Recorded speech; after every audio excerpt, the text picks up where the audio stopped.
Bonjour à tous, on est sur le stand de Samsung et on a devant nous un nouveau téléphone qui est le Galaxy Young, qui est clairement un téléphone entrée de gamme parce que d'une part il a un processeur simple cœur, donc pas très puissant de nos jours, et aussi un écran plutôt réduit. Et généralement, au plus les constructeurs font des écrans petits, au plus c'est de l'entrée de gamme.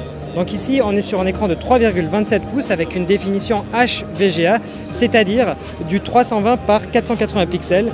Et vu qu'on aime bien parler de densité de pixels, il faut savoir que celui-là est à 176, donc clairement à l'œil on le voit. Par ailleurs, le petit défaut de ce téléphone, c'est les angles de vue où dès qu'on tourne un tout petit peu le téléphone, on n'arrive absolument plus rien à voir. Et ça c'est vraiment dommage, mais bon, je pense qu'il ne sera pas vendu cher, donc ceci explique cela. Maintenant on va regarder un peu plus le téléphone en détail. Donc on remarque clairement l'appartenance à la gamme Galaxy, avec cette partie blanche, les touches sensitives sur le bas, donc menu, accueil et retour. Sur le haut, le haut-parleur et les capteurs de luminosité et de proximité. Tout autour, c'est légèrement chromé, voilà, comme on a l'habitude chez Samsung. Donc si on regarde les connectiques, sur le dessus, il y a un jack de 3,5 mm. Sur les côtés, ici, on a juste le bouton on-off.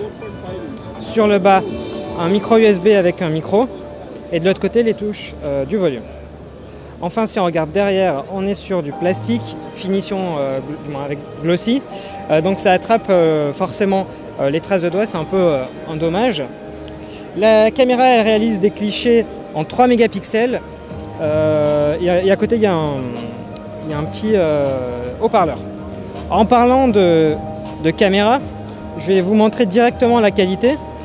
Et en fait, la petite fonctionnalité, normalement, c'est qu'il prend des photos qui sont absolument sombres, où on ne voit absolument rien. Pour continuer, on est sur la version 4.1.2 de Jelly Bean, accompagnée de TouchWiz. Donc on retrouve ce qu'on a l'habitude chez le constructeur. Donc ici, nos notifications avec des réglages rapides.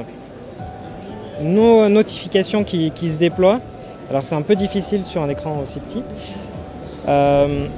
Voilà. Au niveau de la couche logicielle, c'est clairement ce qu'on a l'habitude chez Samsung. Comme vous pouvez voir, les pages, navigateur internet, téléphone, etc. etc.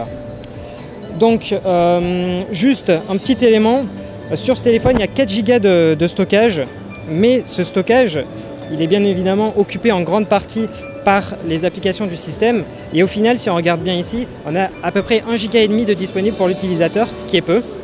Donc dès lors que vous allez vouloir mettre des photos, des musiques, il y a un lecteur de carte micro SD et à ce moment-là, ça va être beaucoup plus intéressant.